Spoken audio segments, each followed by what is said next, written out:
Good morning everyone, welcome to Exam Orbit classes. तो आज है 11 अक्टूबर और आज के इस सेशन में 11 अक्टूबर से बनने वाले सभी महत्वपूर्ण क्वेश्चंस को डिस्कस करेंगे।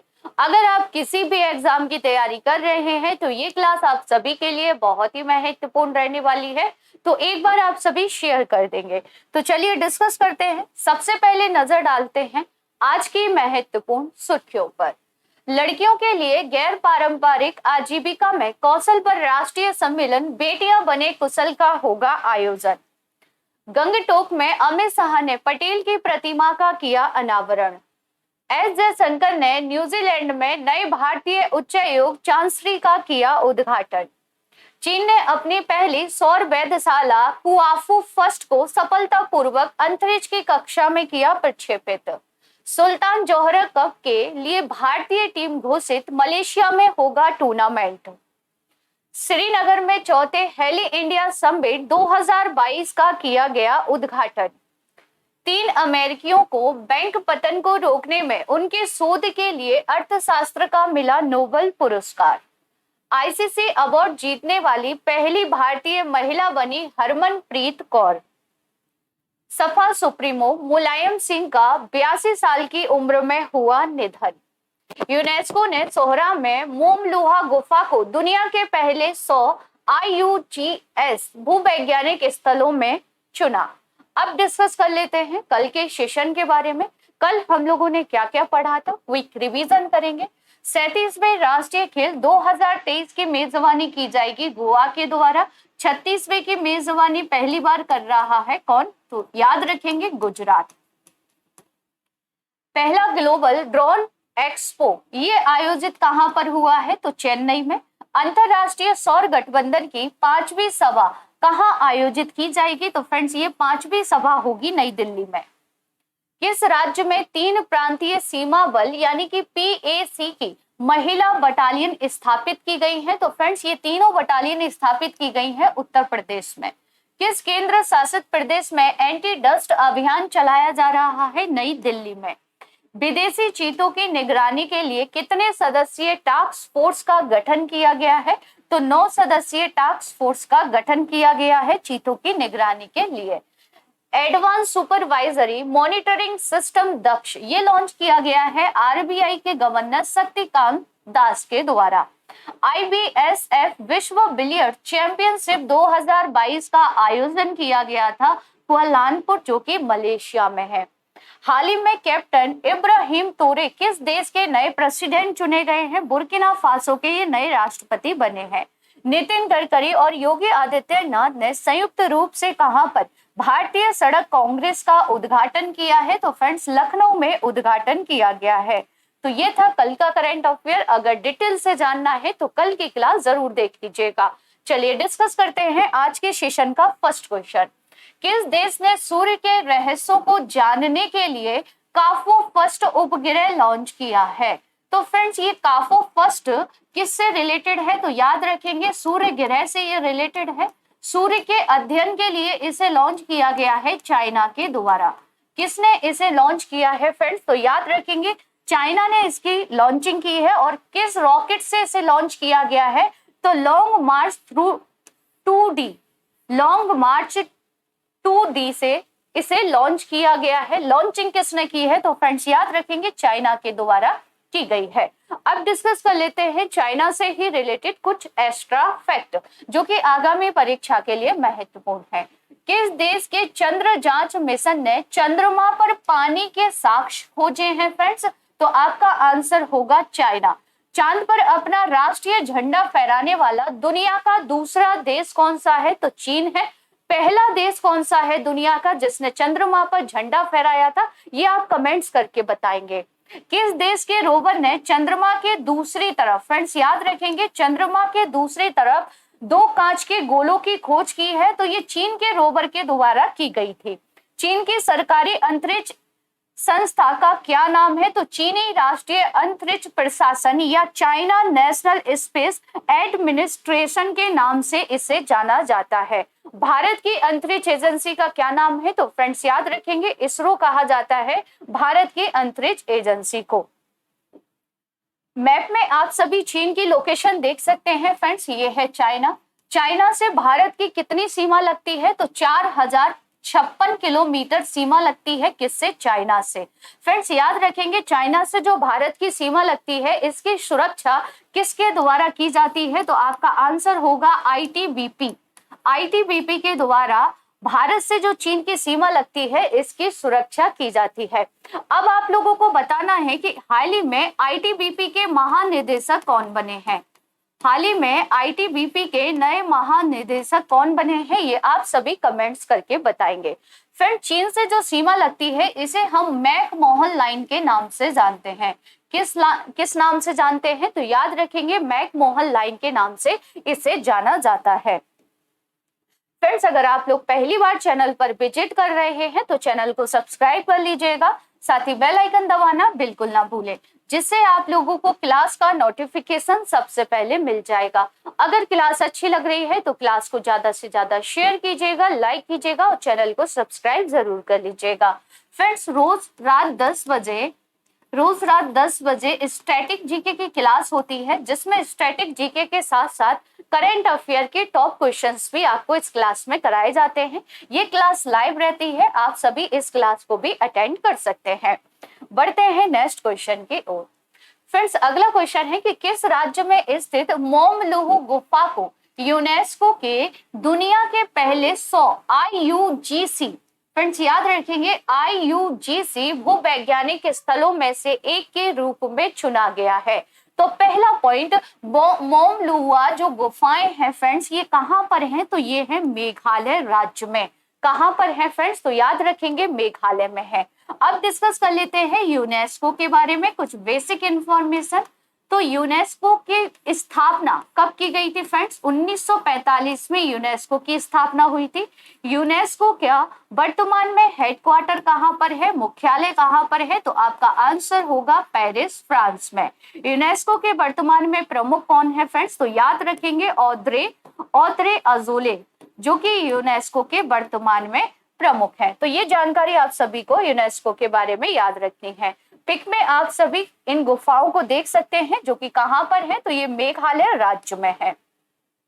आगे डिस्कस कर लेते हैं कुछ एक्स्ट्रा फैक्ट, जैसे कि भारत में कुल कितनी अमूर्त विरासत धरोहरें हैं? कुल 14 है।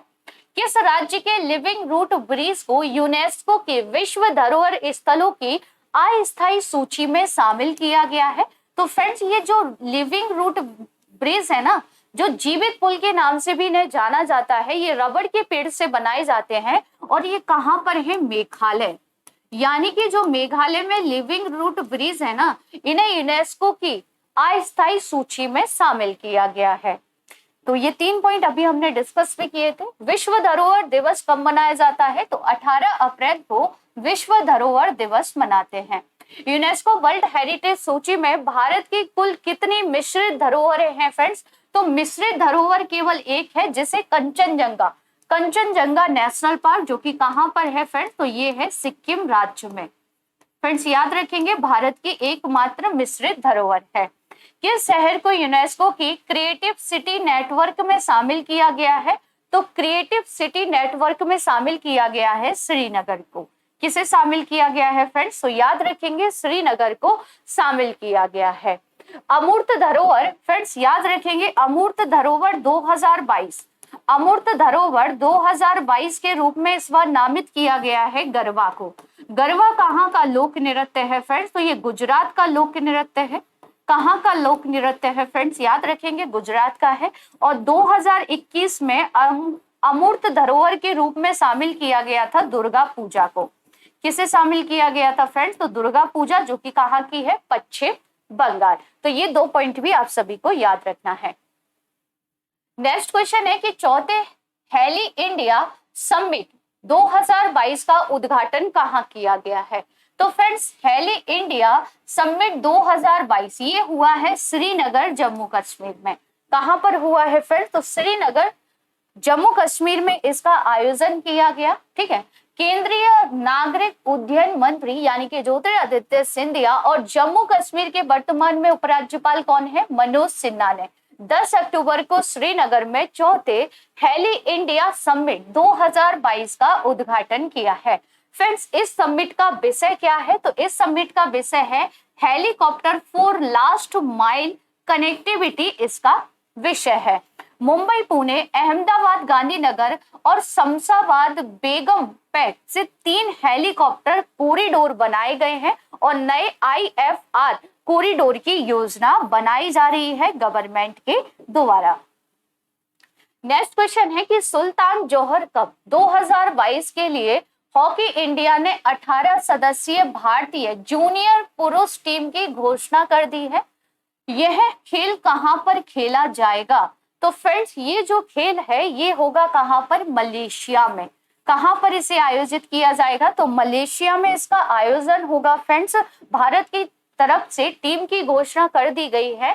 आयोजन कब किया जाएगा? तो 22 अक्टूबर को किया जाएगा। कब किया जाएगा? 22 अक्टूबर को किया जाएगा। और भारत की तरफ से युवाओं की कमान कौन संभालेंगे? उत्तम सिंह। फ्रेंड्स, याद रखेंगे कौन इसके कप्तान होंगे? तो उत्तम सिंह होंगे। फ्रेंड्स, भारतीय टीम ऑस्ट्रेलिया, जापान, दक्षिण अफ्रीका और मेजबान मलेशिया, यानी कि आयोजन कहां पर हो रहा है? तो मलेशिया में। मेजबानी मलेशिया कर रहा है। और गत चैंपियन यानी कि पिछले साल जो चैंपियन रहा था वो कौन रहा था? तो ग्रेट ब्रिटेन रहा था। उपविजेता रहा था भारत। तो ये पॉइंट भी आप सभी याद रखेंगे। नेक्स्ट क्वेश्चन है कि 11 अक्टूबर को लड़कियों के लिए गैर पारंपरिक आजीविका में कौशल पर राष्ट्रीय सम्मेलन बेटियां बने कुशल। राष्ट्रीय सम्मेलन कौन सा है फ्रेंड्स? तो नाम याद रखेंगे, बेटियां बने कुशल। किसके द्वारा आयोजित किया जाएगा? फ्रेंड्स, 11 अक्टूबर को अंतरराष्ट्रीय बालिका दिवस मनाया जाता है और अंतरराष्ट्रीय बालिका दिवस के उपलक्ष्य में ही महिला एवं बाल विकास मंत्रालय द्वारा बेटियां बने कुशल सम्मेलन आयोजित किया जाएगा। वर्तमान में महिला एवं बाल विकास मंत्री कौन है? तो आपका आंसर होगा स्मृति ईरानी। याद रखेंगे फ्रेंड्स, महिला एवं बाल विकास मंत्रालय द्वारा 11 अक्टूबर को यह सम्मेलन आयोजित किया जाएगा अंतरराष्ट्रीय बालिका दिवस पर। अब आप लोग बताइए कमेंट्स में कि राष्ट्रीय बालिका दिवस कब मनाते हैं। अगला क्वेश्चन है कि अर्थशास्त्र में 2022 का नोबेल पुरस्कार किसे दिया जाएगा? तो फ्रेंड्स, अर्थशास्त्र में 3 लोगों को नोबेल प्राइज दिया जाएगा, जिसमें शामिल है अमेरिकी वैन वार्नाके, दूसरे नंबर पर है डगलस डायमंड और तीसरे है फिलिप डायबिक। फ्रेंड्स, ये तीनों ही अमेरिकी अर्थशास्त्री हैं, यानी कि राइट आंसर होगा ऑप्शन डी। तीनों को ही अर्थशास्त्र में नोबेल प्राइज से सम्मानित किया जाएगा। नोबेल प्राइज कब दिए जाएंगे? तो 10 दिसंबर को दिए जाएंगे, जैसा कि आप सभी को ज्ञात है। और ये तीनों ही अर्थशास्त्री कहाँ के हैं? तो याद रखेंगे अमेरिका के हैं। फ्रेंड्स, इन्हें अर्थशास्त्र में नोबेल प्राइज क्यों दिया जा रहा है? तो अर्थव्यवस्था में बैंकों की भूमिका के बारे में हमारी समझ में सुधार करने, विशेष रूप से वित्तीय संकट के दौरान बैंक पतन से बचना क्यों महत्वपूर्ण है, पर उनके अग्रणीय कार्य के लिए दिया जा रहा है 3 लोगों को अर्थशास्त्र का नोबेल।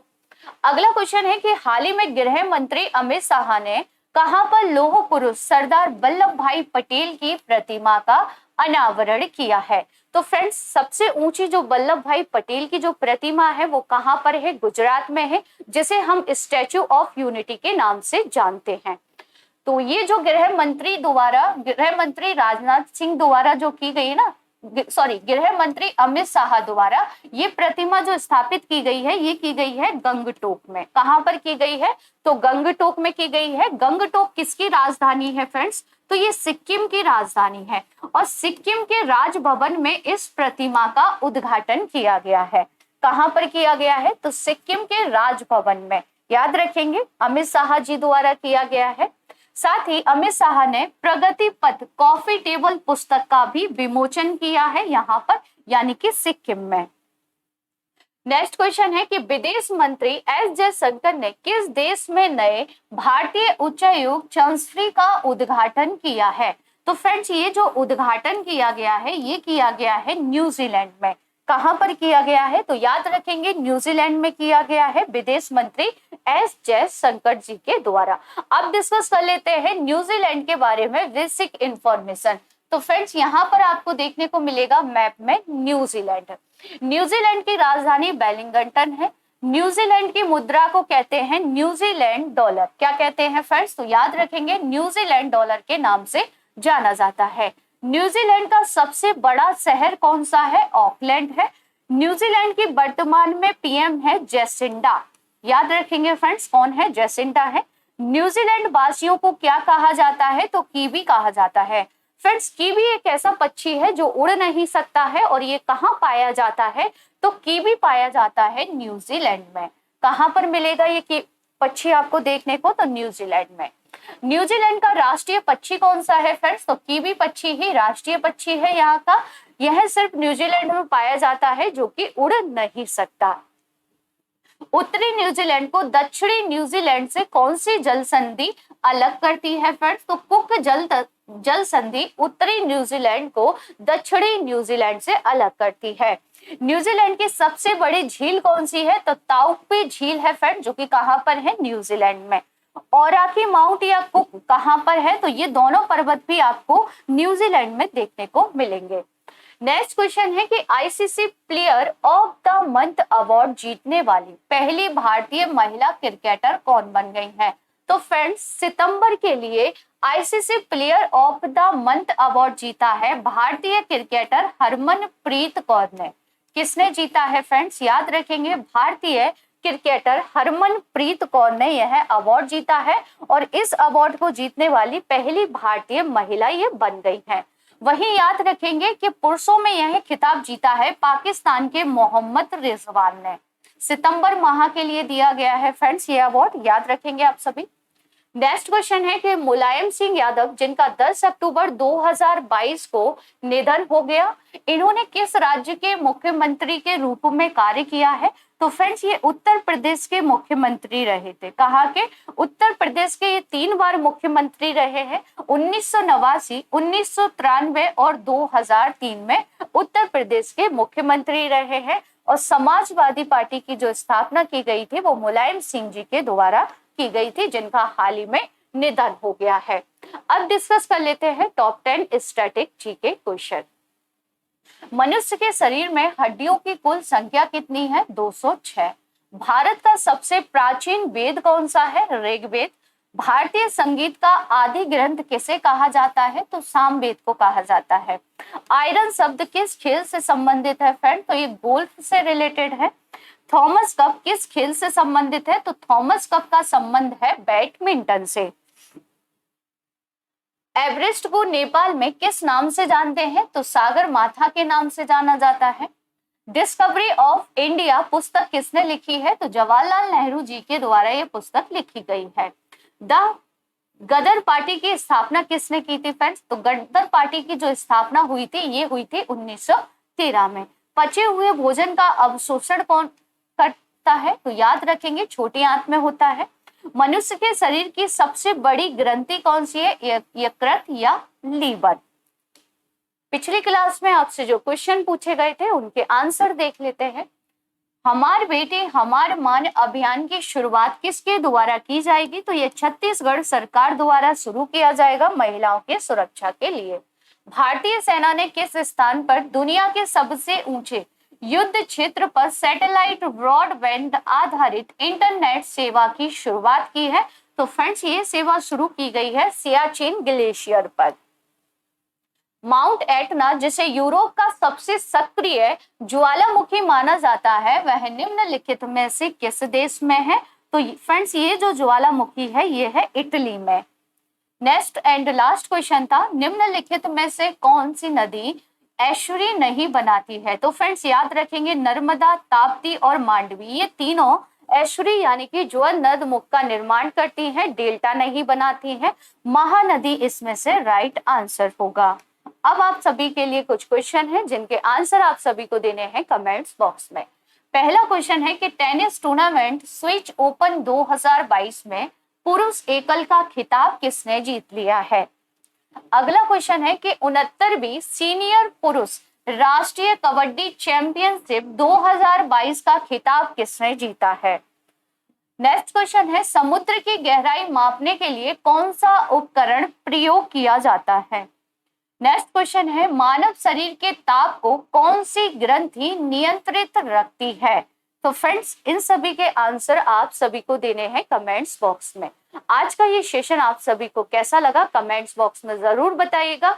अगर क्लास अच्छी लगी हो तो क्लास को ज्यादा से ज्यादा शेयर कीजिएगा, लाइक कीजिएगा और चैनल को सब्सक्राइब जरूर कर लीजिएगा, जिससे आने वाली क्लास का नोटिफिकेशन आप सभी को सबसे पहले मिल जाएगा। तो मिलते हैं नेक्स्ट क्लास में, तब तक के लिए थैंक यू सो मच।